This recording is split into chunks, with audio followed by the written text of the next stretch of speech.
The nation's black workforce, striving for success and equality. Ideas to bridge the gap. Expert insight from corporate leaders and entrepreneurs. Charting the path forward. Race and opportunity in America. Next on CNBC.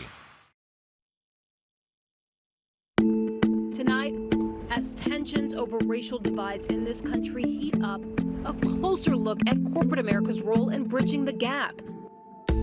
An economy functions best when each person has the opportunity to reach their full potential. Do Black Americans have that opportunity today? We'll look at the data, get insights and ideas from CEOs and investors, and launch a conversation that moves beyond politics to progress and potential solutions. The path forward, race and opportunity in America, starts now.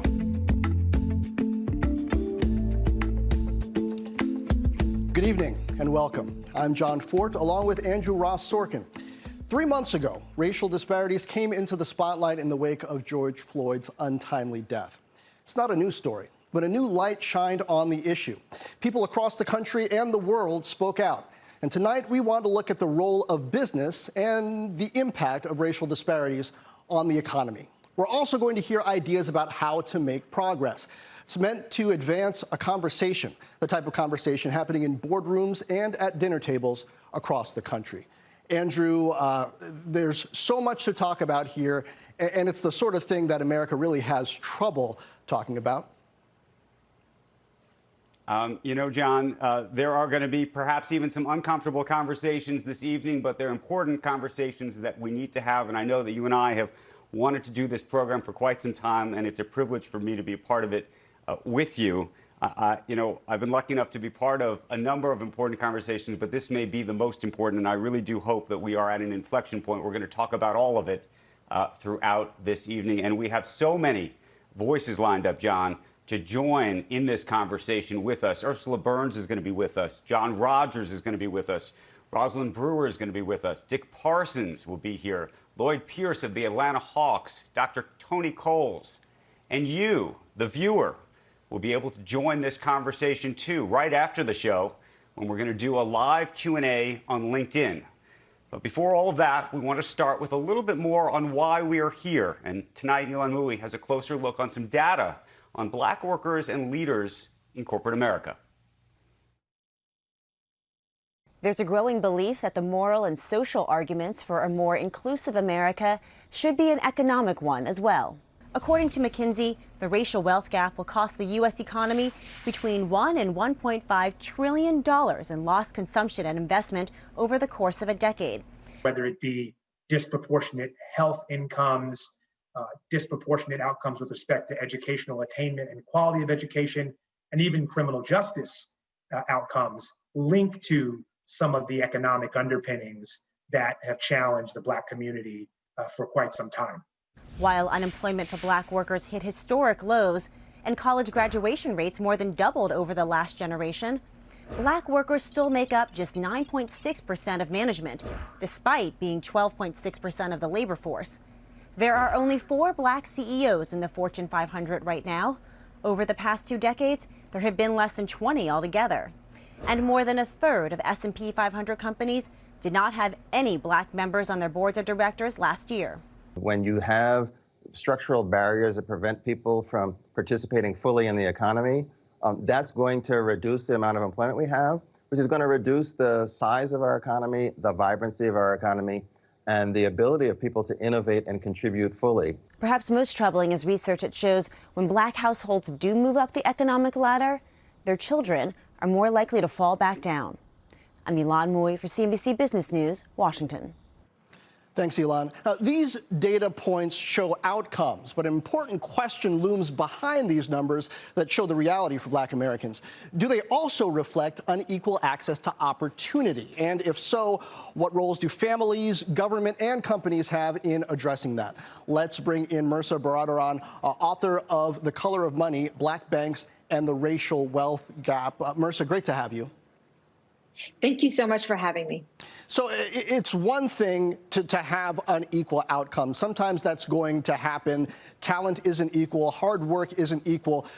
My question is about opportunity. Are there elements here that have held Black Americans back from having the opportunity to succeed? Absolutely. So you're absolutely right to point to opportunity. It's not, no one's saying that everyone's going to be, the same level of, education and income and all of that stuff. But when we're talking about the racial wealth gap, when we're talking about wealth, we're also talking about where do you grow up? What kind of schools do you go to? Because the way that we have had these historic patterns of segregation means that our schools are funded through property taxes. And the way that the suburbs became white and the certain disinvestment happened in Black communities also means that the zip code that you're born into determines more about your life outcome than practically any other indicator that you can look at. So more than education, more than what income you have, it is about where were you born, and this is all coded in a distinct racial way because of these historic patterns. Well, I know that there are historic patterns, but there's also the ability to make change, to move. I was looking at some interesting studies from the National Bureau of Economic Research suggesting, after looking at a situation, running a study in Seattle, people are actually more likely to move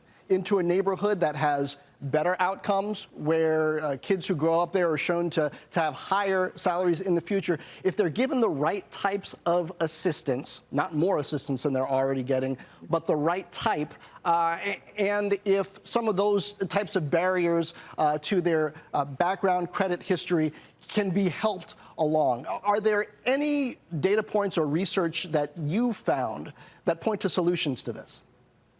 Absolutely. There's actually a lot of research showing that even within one generation, when kids move to a family, and we're not talking about, the race isn't the factor here. It's the resources for the school and the funding for, the parks and the structures that are around. Is your neighborhood over-policed, or is your neighborhood one where you can be part of the Little League and have a school that has, the resources that you need to just get educated, and the college counselors where you can, go to college, or otherwise the training that you need? And so these things are all very distinctly racially coded. And so when you have tons of research, the moving to opportunity research out of Harvard and the one that you just mentioned in Seattle, where within very short, couple decades, you have vastly different outcomes. And you have these natural experiments where some people were able to move into a better community and some not. And I want to be clear here, this is a problem. When we talk about the problem with, Black America, what we're actually talking about is a problem with the white suburbs blocking these communities from coming into their area. So this is not a problem created by Black Americans. This is a problem created by exclusionary zoning, by racial covenants, by redlining, by people who wanted to maintain for years and years and years their racially, quote, homogenous neighborhoods, which meant essentially all white. And this is about property values, this is about schools, and this is about exclusion. And so that is the legacy that we're dealing with right now. Marissa, at the top of the conversation, I said that I hope that this was a tipping point, an inflection point in the conversation. And I wonder whether you think it really is, because oftentimes there have been tragic moments throughout our history, even recent history, where people talked about them as being tipping points. But in fact, I think we look back and say they weren't. I think it is a tipping point. As to whether we achieve progress or justice is to be determined. I mean, if you look back at every other time where structures of race and racial subordination were threatened, so Reconstruction, the Civil Rights era, this is another inflection point. And, I'm a perpetual optimist, maybe call me naive. I do think there is a recognition by folks that we're all implicated in these patterns. And I think that's what it takes. It doesn't take a stigmatization of what is going on over there, and let's come up with explanations for why, quote unquote, these people can't, get their act together. It's about looking at how am I contributing to, protecting the privilege of my children? How am I contributing to taking my resources and putting them in my, wealthy community, as opposed to letting, those resources kind of blend? How am I lobbying against, exclusionary zoning? Who am I voting for? These are all things that I do think are coming to the surface of the conversation, hopefully. Well, Mercer Baradaran, an important perspective. Thank you for joining us. Thank you for having me. You know, Andrew, I can't help but also notice when we have these conversations, so often in the Black community, we have a different conversation internally and one externally. We know that there's internal work to do as well as external work. The data shows that in communities where fathers are present, it doesn't even have to be in the individual's household, where fathers are present and active, it improves the outcomes for everyone. That's also an important component here. I know it's been important in my life to be active in the community. Hopefully we can figure out ways to enable that both from within and from without. And now let's look at what roles companies can play in tackling that and other issues that have to do with racial disparities. Dr. Tony Coles, co-chair of the Black Economic Alliance, CEO of Cerevel Therapeutics, joins us, along with Rosalind Brewer, Chief Operating Officer at Starbucks, also Xander Lurie, CEO of SurveyMonkey. Welcome to all of you. Thanks for having us. Thank you. Thank you for having us. Dr. Coles, I want to start with you by asking, what do you see as the most critical, both internal and external sort of community impacts for the Black community to really move this economic needle forward? Well, one of the things that we've considered when we formed the Black Economic Alliance, which is devoted to examining the economic agenda for Black America, and we look at three things. We look at work, wages, and wealth. Work meaning the opportunity to have access to a career, the upskilling and the reskilling of Black America to ensure that we're competitive for those jobs, wages to be paid a fair and decent wage, and use both of those things as an avenue to wealth creation. We know, and your last speaker mentioned this, there have been systemic barriers to economic advancement for Black Americans. And I just want to examine one issue that we haven't touched on so far in the segment, and that is the issue of education. Most people don't recognize that even Black Americans who have advanced degrees, so graduate degrees, accumulate $200,000 fewer in net worth than the average white family. The average Black employee with a college degree earns less than the average white high school graduate. And it's even true that white high school dropouts can accumulate more net worth than Black college graduates. So there's something systemically broken and fundamentally wrong if you can take the best of the best in the Black community and they still have these disadvantages. And this is one of the things that the Black Economic Alliance is designed to help to address, to find those opportunities where we can create meaningful work for individuals, and then to ensure that the access to capital, the access to credit for people who want to own their own homes. The average Black household has a 41% likelihood of owning their own home compared to the average white household with a 71% likelihood. Right. So somehow we've got to get beneath these systemic issues in addressing the more fundamental problem. And so, Rosalind, from a corporate perspective, is there a new playbook that we can consider? Because I might argue affirmative action alone hasn't worked. By affirmative action, I mean what it came to mean in having a racial preference for disadvantaged groups. I mean, some of us have certainly benefited from it, but these numbers show that overall it hasn't done what it was intended to do. So in this new era, is there a new augmenting idea or a new idea on what can move us all forward, you think? John, that's a very great question that you just asked. First of all, let me just say, I have to agree with you. We have not moved away from anti-discrimination to anti-racism. And what we are all living in right now, this environment, it is an example of this work is much broader than the individuals that are being discriminated against. In some cases, a lot of corporations have made huge advancements in numbers, but the environment hasn't changed. And so it is a discussion around inclusion, creating a workplace where everyone feels like their voice can be heard, their views are valued, and they have a place in that company. And it's one of the things that Starbucks is focusing on right now and taking clear advantage of this very moment. We're spending a lot of our time helping all of our partners, we call our employees partners, understand the importance of voting. And if we don't all take advantage of that right now, it can continue to haunt us for years on if we don't take advantage of this. We've been training on voting nationally and locally. We've also been making advances to help them understand our 200,000 employees that we're going to make sure that they're able to get to the polls. We're also working with organizations to improve the quality of the polls.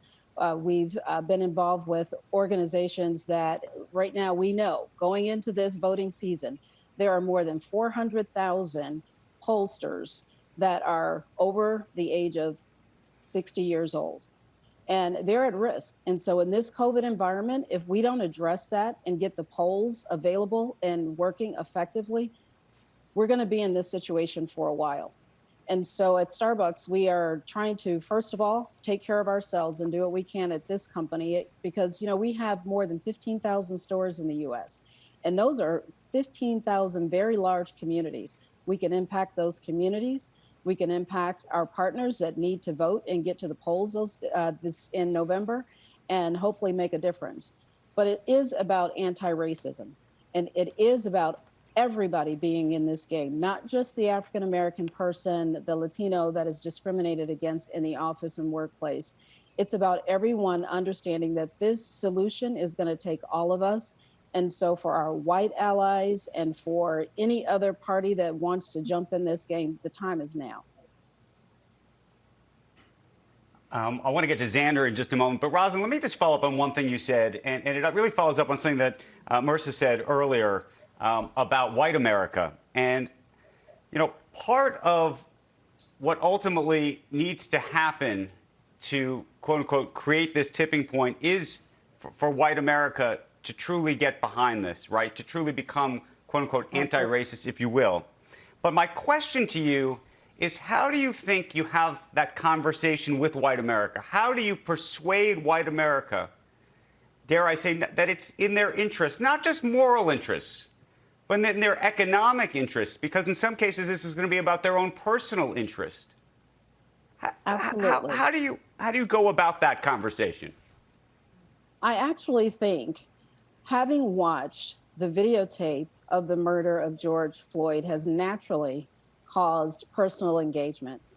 And I think just having those discussions with white allies in the workplace have made all the difference. Having very courageous conversations and engaging consistently with everyone in the workplace around why this is important and what it feels like to see that happen again and again. Mm-hmm. And I think that it is in the minds of so many people that we're seeing some natural progression. But you do hit on a point that there are some that might still be sitting on the sidelines. I think that is important. And speaking of sitting on the sidelines, Xander Lurie has been there, not on the metaphorical sidelines, but I've been waiting to get him into the conversation.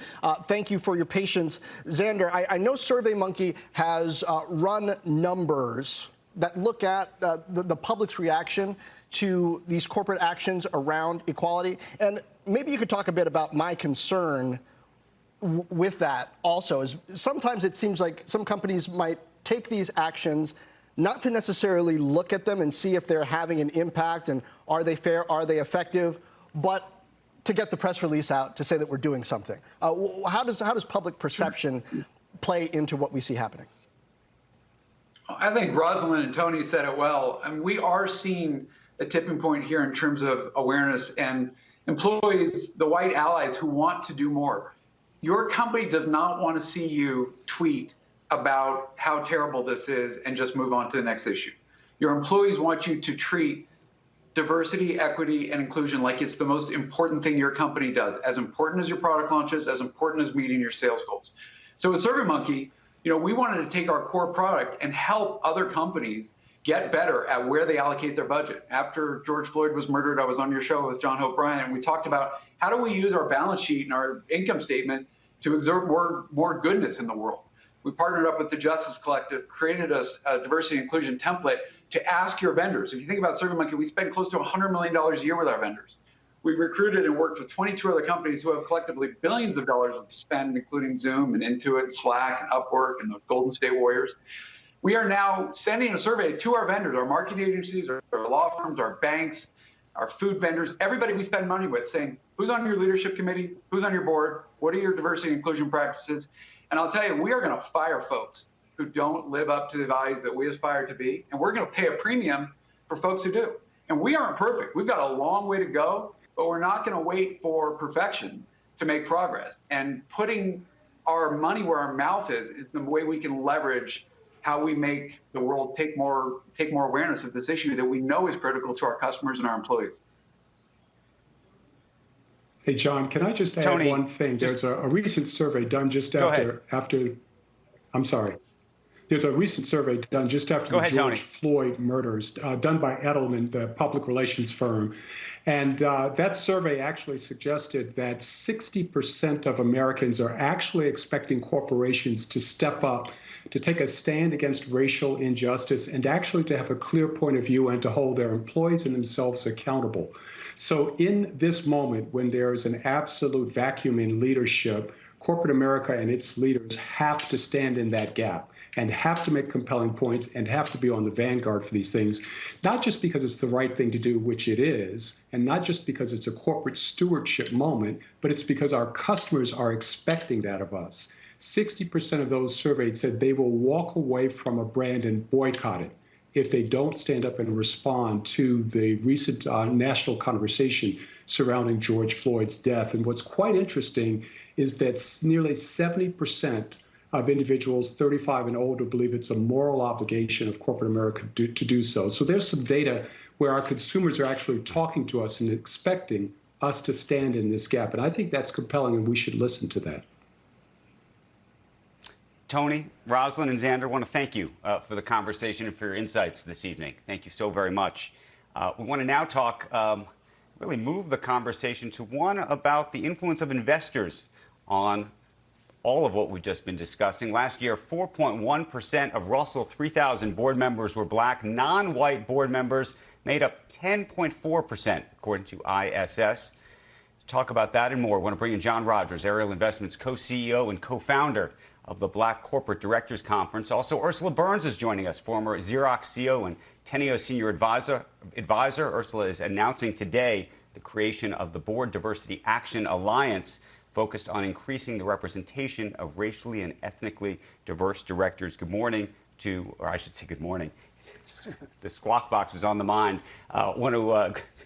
Good evening to both of you. John, I do want to start with you, and I want to understand your sense of where the investor community is on this, because it's one thing for companies to say it, it's another thing even for customers to say it. And we've heard a lot from the investor community, but the question is it just lip service, and are investors really going to hold companies and boards to account? Well, I'm hopeful. You know, it's really interesting. Most investors have not been able to push this agenda successfully. You know, as you suggest, people talk a good game, but really haven't moved the needle. One of the things we've tried to do at Ariel over the last 37 years is to push the companies we've invested in to have what we would call a Jackie Robinson moment, have their first diverse board member. And we can point to at least 45 instances where we've been able to get corporations to have that first, often African-American board member on the board. So corporate America can make a difference, and shareholders can have a major impact if we push that agenda. Hey, Ursula, one of the things you often hear is pipeline, pipeline, pipeline. There's not enough people in the pipeline in the black community to fill it. Do you believe that?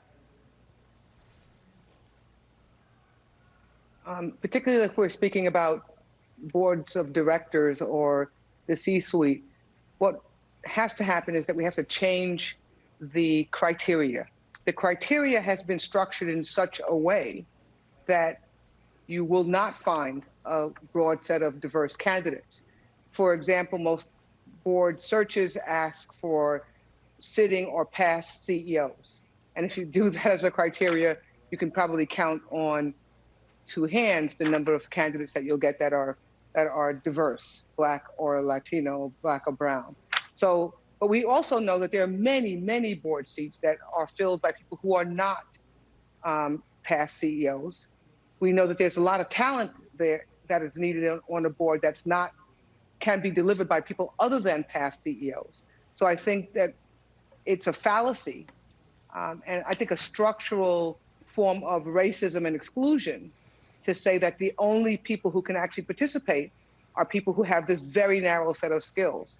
And it is a way to exclude people versus include people. One of the things that we're working on is literally trying to help with the ELC, with the Ford Foundation, myself and Gabby working to try to figure out a way to help companies broaden the definition and find people who can fit this broad definition of viable candidates for boards of directors.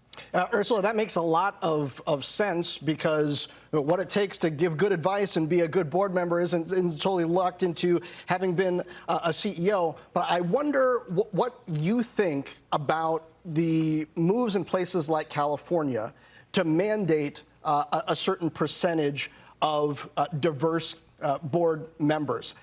It goes to quotas, which used to be the red line, where virtually nobody in corporate America was in favor of quotas. And I'm thinking about this and these issues, and notice 17 years ago in the Michigan case, Sandra Day O'Connor registered ambivalence about racial preferences in general, saying in 25 years, we as the court hope that they'll no longer be necessary. Well, that deadline is 8 years from now.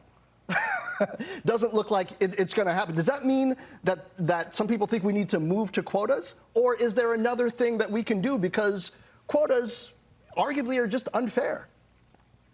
I don't agree that they're unfair necessarily, by the way, but that's not the point of this argument. I think that quotas are the result of failure. It's a result when all else has failed. We've given you 25 years. We're 17 years into it. We said push. It's a good idea. It's better for the company. It's better it's fair. You name it. And literally, very, very little progress has been made. And what happens when that happens? People get frustrated and they start to mandate things. They start to put in place quotas. One of the things that I'm hoping that happens now, after George Floyd, with this awakening of companies that maybe there is a better way to do this, that this awakening results in the lack of need for quotas. But if we continue down the path that we're on, we'll be like California and like the UK, where you're going to have to mandate that people actually do something. Quotas don't work. Yeah, they seem to be working now in Europe, and they seem to be working now in California. I hope we don't have to get there, but it is a clear indication that you haven't been able to manage yourself. That's the way I interpret it. So when you haven't been able to manage yourself, we'll manage for you. John, before we go, I want you to react to this. Warren Buffett, the great oracle of Omaha, wrote in his annual meeting for shareholders in the proxy statement the following, and I just want to get your take on it. Maybe Ursula can weigh in as well. Berkshire does not have a policy regarding the consideration of diversity in identifying nominees for director. In identifying director nominees, the governance committee does not seek diversity, however defined. He underscores it there.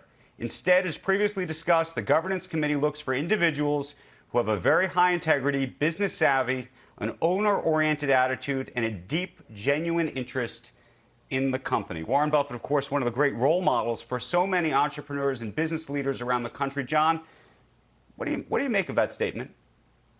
Well, as you know, I have a lot of respect for Warren. Go to the annual meeting every year. He's been a role model for me and a mentor for me. And I know he's also a huge baseball fan. And I always go back to what Reverend Jackson always talks about. Baseball became a better sport once Jackie Robinson started to play, and then Hank Aaron, Willie Mays, and our own Ernie Banks here in Chicago. If you go out and search for talent everywhere, there are extraordinarily talented African-American people that are out there who can do a great job, be a great leader in the boardroom. They've got all the talent to do so, but they often don't have the network. You know, they didn't grow up in the same communities. They often didn't go to the same schools or part of the same country clubs, and didn't have that opportunity to build the relationships to get those boards open for them. So companies are stronger when they have diverse talent. And we've got to leave that there. Thank you so much for joining us, Ursula Burns and John Rogers. Now, let's turn to some potential solutions to improving the pipeline of black workers. Higher pay and better benefits are big draws, for jobs in the tech sector in particular. Yet, black workers make up a tiny fraction of that workforce. Sharon Epperson reports on a nonprofit that is trying to change that. Working in tech wasn't on Jossie Julian's radar when he was in high school. It was a totally foreign concept to me. Through All-Star Code, really, I was really able to open my eyes to the power that tech had. All-Star Code, a nonprofit educational organization, aims to get Black and Latino young men interested in tech by teaching them computer science. I just found it like super empowering to be able to take something from concept to a technically executed project. Empowerment is the goal, since the most recent U.S. employment data shows Blacks and Latinos make up less than 15% of computer and information technology managers. Providing access, providing an exposure, providing skills into the tech sector at the high school age is incredibly important. Danny Rojas is executive director of All-Star Code, which went virtual this summer with 152 students. Mentoring innovative entrepreneurs is part of its mission. We not only need to be consumers of technology, but we need to be creators of technology. Having some coding skills is sort of like being dressed for success. One of the few Black tech CEOs in the country, Rocket Lawyer's Charlie Moore, says these programs provide an on-ramp for many careers. There's so many careers that are available now for somebody who is a computer scientist. That on-ramp can make you better as a lawyer or as a physician or medical researcher. You name it, you can be better if you've taken some computer science, if you've learned to code. Thanks to this coding academy and its corporate sponsors, at 21, Jossie Julian is a Google software engineer. The big takeaway there is that it's not really something that companies should be like opting into because of like a political trend or something like that. A company should really feel a sense of responsibility to bridge the gap. Coding academies for girls were already well established when founder Christina Lewis launched All-Star Code in 2013. She wanted to fill a void for young Black men and also to fulfill her father's legacy.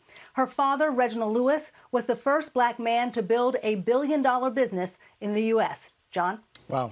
Thanks, Sharon. Great insights in there. Sure. I'm going to continue to talk pipeline. A little more than 20 years ago, I moved out to Silicon Valley to seek my fortune, a cub tech reporter for the local newspaper. It was my second job out of school. There at church in Silicon Valley, I met a group of about a dozen young, ambitious, upwardly mobile Black professionals, most of whom had been friends since college at Santa Clara University. We hung out a lot on weekends. One of those guys was a great basketball player in college, figuring out how he would parlay that into a career. Well, he has figured it out. Lloyd Pierce joins us now, the head coach of the NBA's Atlanta Hawks. LP, thanks for being with us. Thanks for having me on, John. How you doing? I am doing well. I'm really thrilled to add you to this conversation because you are one of 5 head coaches in the NBA right now, if I've got that right. And there should be no shortage of talent. Pipeline-wise, 80% of the players in the NBA are Black. So what do you think is a challenge, even in an organization that has a diverse workforce, on really building that pipeline into leadership? Well, I think in professional sports, I think you have to take into consideration that there's always a revolving door. It's part of the nature of the business. Coaches get fired often. There's lots of movement. However, you mentioned it. There's 80%, anywhere between 70 and 80% of our players are African American, and yet out of the 30 jobs, there are only 5 currently being held as head coaches by Black coaches. So, I think that's a question that's always brought up, and trying to figure out how do we increase the access and opportunity for Black coaches to be in this position is one of the greater challenges. There is no structure, there is no system in place to really advance. Well, tell me about the moves that you made that helped you get to the position where you are now. You're known for developing players. I know, like in the offseason, you would work with LeBron James, with Steph Curry on their game. Is it the things that you did perhaps beyond the expected that allowed you to sort of elevate yourself to that position? Well, I think you have to look at the NBA and its hiring practice and say there's 30 different organizations that all work independently of each other when they're trying to fill out their leadership. And so each job has a different challenge, a different situation. And for me, I grew up in the NBA basically in player development. I was a player development coordinator for 2 years in Cleveland, had to learn the video course, understand the league, the connectivity with the players. And that became really what I was known for, was that ability to connect and enhance and help players get better on the court. And then I was moved into some coordinator type positions with Memphis, with Cleveland, with Philadelphia, which allowed me the opportunity to get a head coaching job. But that's here in Atlanta, that's what they were looking for when they hired me, someone that had that relationship ability, someone that had an extreme background in player development, but also empowered in the coordinator positions. But every job is so different, it's hard to lay out the exact pathway for the next coach. And I see a connection here between your story and development and something that I see in the data in general about how important Black role models, Black male role models are in bolstering the whole community and the outcomes economically for Black men. Do you think there's a benefit in particular in companies, you've got experience in the NBA, making space for Black employees, for Black leaders to be role models in the community? Well, I think Black representation as a whole is extremely important right now. Here I am on your show on CNBC. You guys spend most of your time speaking about business and investments and things of that nature. And I'm a basketball coach. And I think for anyone that's watching this, or for anyone that sees me on CNBC right now, can parallel the two. Here's a Black coach that's also able to be on a business and market and investment site and speak about representation. We need to see more Black leaders. We need to see more Black coaches. We need to see more Black financial advisors, whatever the case may be, because we are the example. It's hard to, I didn't grow up seeing a lot of Black coaches, so I never really thought about being a coach. And when the opportunity came, then I was naturally able to just move forward. I have to be the example for the young generation of Black men and Black women, so they see that there are other things that they're capable of becoming. And one is a coach, and one is a commentator on a business TV show. Absolutely, and we thank you for joining us and giving your unique perspective. Lloyd Pierce, my friend, the coach of the Atlanta Hawks. Thanks, John. Andrew? John, that's a great conversation. We've talked a lot about opportunity, but access, of course, is another key aspect of this conversation, in particular, access to capital for Black entrepreneurs. Frank Holland has more on that this evening. Frank. Andrew and John, Black founders are securing around 1% of venture capital funding, according to the most recent report from Diversity VC and Rate My Investor. Latino investors, slightly less than 2%, and more than 75% of that funding, it goes to white investors. Black entrepreneurs are also seeing a smaller but still notable disparity in securing bank funding. 15% of Black entrepreneurs are able to rely on banks as a source of startup capital, compared to 19% of white firms and the 18% average, according to a study from the Congressional Black Caucus. The numbers, they really illustrate what we're generally hearing from Black founders and entrepreneurs, including Zawadi Bryant, who, along with her partners, self-funded an innovative idea: pediatric urgent care centers. Are you feeling bad? Urgent care for kids. Yes, we have the COVID-19 test for children. The idea took Zawadi Bryant from being an engineer and executive to an entrepreneur. I'd had so many experiences in corporate America that I made the assessment that I could do better on my own. In 2007, Bryant and her two partners co-founded Nightlight Pediatrics. It's grown to 8 locations, generating $11 million in revenue. She says her life and work experience play a big part in her role as CEO. I am an entrepreneur that happens to be Black and happens to be female. Thank you for calling Nightlight. May I help? The business was self-financed at first. Support from a small business development center eventually helped Nightlight secure bank loans. Statistics don't lie. The numbers don't lie. We don't get the funding. We don't have the networks. But all of that aside, there's just too much opportunity out there for you not to take advantage of. And Bryant did that, learning more from the corporate world. through Goldman Sachs and Ernst & Young programs, helping small business owners and women. Those programs were invaluable to just the growth of me as an entrepreneur, as a CEO, as a community builder. I can't say enough about participating in those programs that are going to invest in you.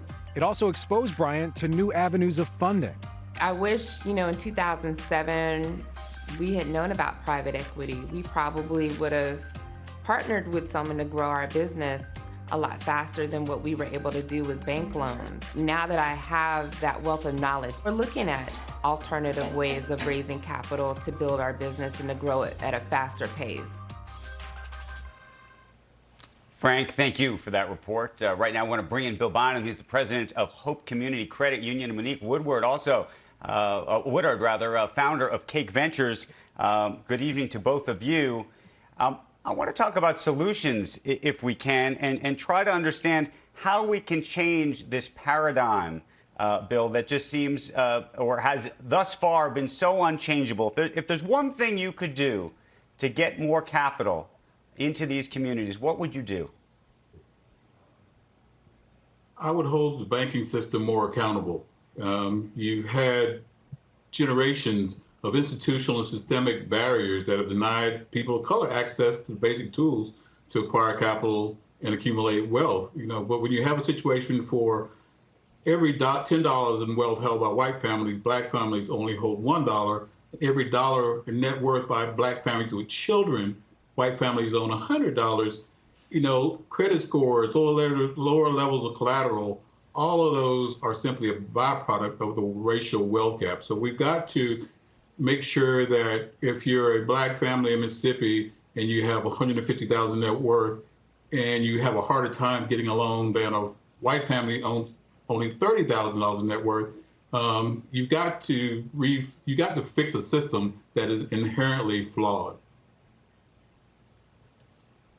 Monique, I'm curious where you land on what I would describe as targeted venture capital. So you're looking at a number of funds recently, including SoftBank and others, that have announced plans to have funds that are targeted towards black investors, for example. Is that the answer? Is there a more systemic answer to this? No, I think venture capital is certainly a piece of the financial continuum, but as you heard with the previous entrepreneur, she's self-funded. And when you have such a disparate level of capital that entrepreneurs and people of color own, you can't go to friends and family because they don't have the means to loan you money to start your business. I think really when you look at wealth in America, it's still primarily in home ownership, and entrepreneurship are proven means of closing the wealth gap. Again, unfortunately, people of color have never been adequately served by the traditional finance system, and most are exploited by predatory lenders who preys on society's most vulnerable. You've got 1% of SBA loans, which is the primary government tool for closing the gap for entrepreneurs, that goes to black entrepreneurs in Arkansas compared to a 15% population of black residents. 3% of SBA loans across the country go to black entrepreneurs. These are systemic institutionalized barriers that we've got to look at how we take the existing tools like SBA, like the Consumer Finance Protection Bureau, like the Treasury Department, and make sure that they are intentional about directing resources toward entrepreneurs of color, women, like the entrepreneur we saw before. 45% of black women who apply for a small business loan in Arkansas were denied, compared to 11% of white women. Let me direct that question, if I could, also to Monique. I know we've talked here about the banking industry, but I want to talk specifically about the venture capital business, which, when you look at the numbers, they're stark. And the question is, how can you change them? And how can you get that industry and all of that money behind trying to find the next Apple that's founded by somebody of color? The numbers are stark, but I do believe that, in order to make a change in who gets funded and who gets access to capital, you really have to start with limited partners. And limited partners are the entities that invest in venture capital funds. their public pension funds and their university endowments and individual investors and insurance companies. And, my father was a firefighter, and often firefighters and teachers are the people whose money is being invested into some of these very large venture capital firms. But, if their daughter or their son who is Black or Hispanic goes into those offices and for investment, they are often not getting investment. So I think limited partners is where it starts, is where the pulley and lever is to impact who gets funded and who gets access to capital. Out of the Me Too movement, you saw a lot of very large venture capital firms hiring their first female investors. But you haven't seen that same thing happen when it comes to Black or Latinx investors. Monica, you haven't seen that same. Monica, along those lines, I wonder what you think about the idea of venture capitalists, investors of color, more often kind of banding together and focusing on those opportunities in the community. I'm hearing and seeing some of that, but in a way it might be the 21st century version of some of the ideas Malcolm X was talking about in getting community resources circulating inside the community. Are there enough executives, enough investors that perhaps that has a shot as well? There are certainly a number of venture capital firms and private equity firms led by people of color. There's roughly $70 trillion in assets under management across a few different asset classes, but only 1.3% of that is being controlled by fund managers of color and fund managers who are women. And so there's a lot of opportunity for more capital to flow into the hands of fund managers of color. Now, does that mean that fund managers of color will exclusively invest in founders of color? No, but I know that if I look at my stats of having invested in 55% of my companies are companies led by women, roughly 60% are companies led by underrepresented founders of some sort. And those numbers are markedly different than most other venture capital firms.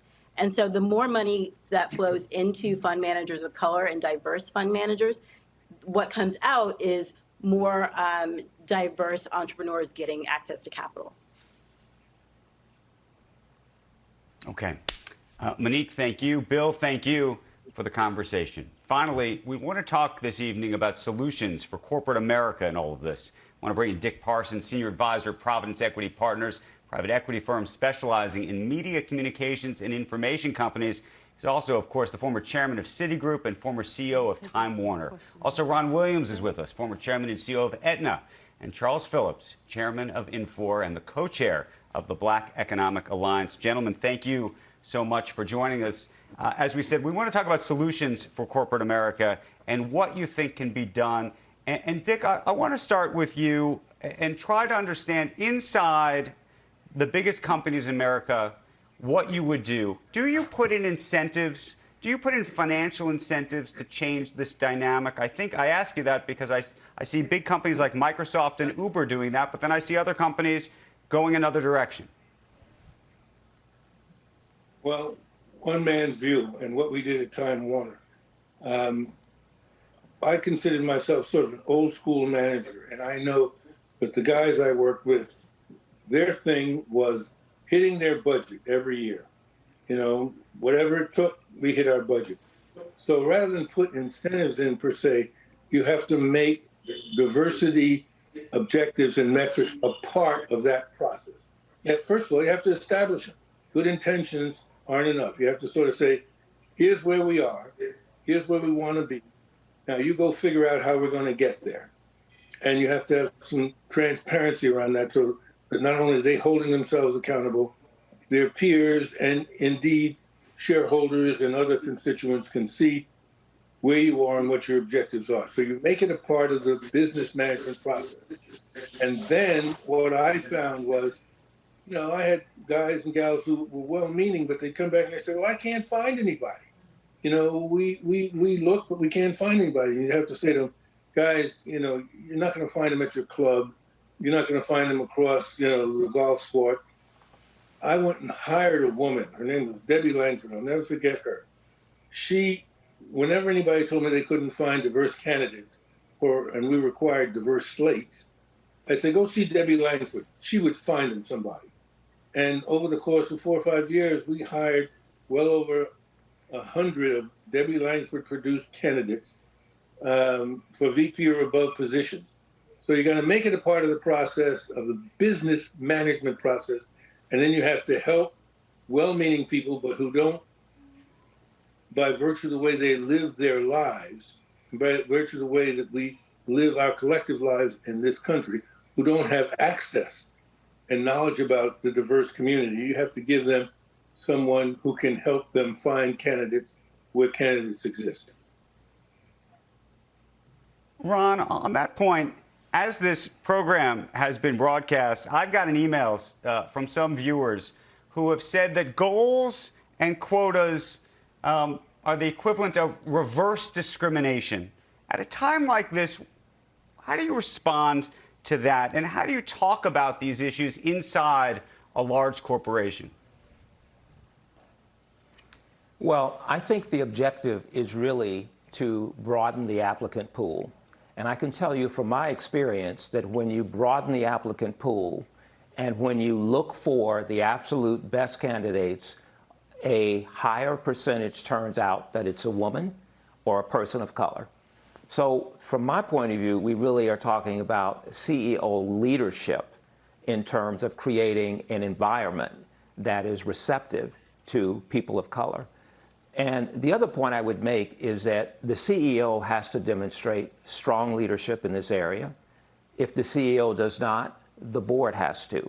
And if the board does not, then the institutional shareholders need to demonstrate that leadership. And the institutional shareholders have to look at their companies as well. I was really surprised to see that ISS, a company that recommends to thousands of shareholders how they should vote, actually has no women and no people of color on its own board. Charles, I hear this tension, and I'm looking at this tension between pushing for equal outcomes versus equal opportunity. I think a lot of people can get behind equal opportunity. And part of the issue is for equal opportunity to play out, as Dick was saying, you got to have the broad enough aperture that you're fairly considering everyone. So how do we push toward a future where we truly have equal opportunity without crossing into the line of trying to push for equal outcomes? Well, I think one of the challenges is a lack of proximity is the word I use, is that if you have a history of segregated schools and communities, you're not going to be around that opportunity. So one of the things we're doing at the Black Economic Alliance is try to be that intermediary and set up organizations and structure to do that. So we're connecting large employers, for instance, with job training programs who have a credibility and presence in the Black community. They're just in two separate places. We're doing the same thing with venture capitalists, for instance. I've worked in Silicon Valley many years. Some of the largest ones out there said the same thing. I don't have a pipeline. I don't know where Black entrepreneurs are. Well, you live in a place where Black people aren't. They're in the South 55% and the East Coast 70%. And so we're setting up a center. We're working on that now on the East Coast, so people who are in venture capital on the West Coast can be around Black people and find these entrepreneurs who have great ideas. So we just got to bring people together. We're all kind of locked into this. And my pitch to them is, look, this is good for you as it is for us, because if you look at the demographics going forward, these are your future customers, these are your future employees, the country is changing, you got to get on board and let's all be in this together. Hey, Dick, I got a question about this I would idea make this of really important. Oh, go ahead. Go ahead, Ron. Yeah, the other point I would make is it really, the company has to have a very disciplined performance management process. So many young people of color come into companies, they're there 4 or 5 years, and they really don't get a fair and accurate assessment of their capability. And the reason they don't is the company doesn't really have a disciplined performance-based system. I've been in many meetings where careers were decided by someone saying, well, I've heard they're not really good at that. And when you push back and say, what is the experience you have with that person, you find out, well, I heard it on an elevator, or someone who works for me knows about it. Companies really have to create a hospitable environment that's fact-based and performance-based. Hey, Dick, I just wanted to ask you about recruiting and even beyond that, education, which is to say, how can big companies pluck people out, really recruit people early on to create that pipeline. I remember many years ago, you said that you worked twice as hard to get half as far. And I thought that was a great line, but unfortunately, it's the truth for too many. Well, if you ask me what has changed from the time that myself or Ron got started, or even Chuck's a little younger than Ron and myself, but when we got started, there was not an emphasis on recruiting minority candidates. There is today. There is today. And so I think you just have to make it intentional. People have, they're well-meaning, but until you crank, the metric into how you're going to be evaluated on a performance basis, it doesn't get the attention that it should. But nowadays, I'm on 3 public boards, and they're all focused on recruiting, and they're doing a much better job on recruiting. But the problem is that recruiting will resolve 15 years from now the issue of underrepresentation at the highest levels in corporate America, and we have to do something about it now. The one thing I would say that my colleagues have said already is that the talent is out there. Now, not necessarily, Chuck comes from the world of tech, and there isn't proportionately the talent minority community that there is, or if you X out the Asians in the minority community that there needs to be. But the talent in most of American enterprise is out there. You just got to go find it. It is out there, Dick. And we will. Can't be lazy. Dick, I hope Go ahead. I want to second what you just said, but unfortunately, we are out of time. This is a conversation that should continue, though, and deserves to continue. We want to thank Ron, Charles, and Dick. We are, I should mention to the viewers, going to keep this conversation going. On Thursday, September 10th, we have a special CNBC event called the Inclusion in Action Forum. We're going to be covering how business leaders can take concrete action addressing racial disparities, and you can register at cnbcevents.com/inclusion. John? Thank you for joining us. Have a good night.